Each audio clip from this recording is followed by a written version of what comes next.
శతాబ్దాల చరిత్ర ఉన్న సికింద్రాబాద్ పేరును మార్చడానికి కాంగ్రెస్ ప్రభుత్వం కుట్రలు చేస్తోందని ముషీరాబాద్ ఎమ్మెల్యే ముఠా గోపాల్ కుమారుడు జయసింహ విమర్శించారు.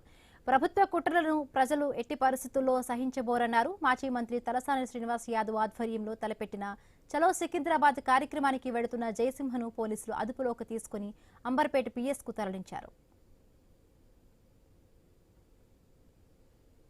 రేవంత్ రెడ్డి గారు ప్రజాపాలనను చెప్తుంటారు.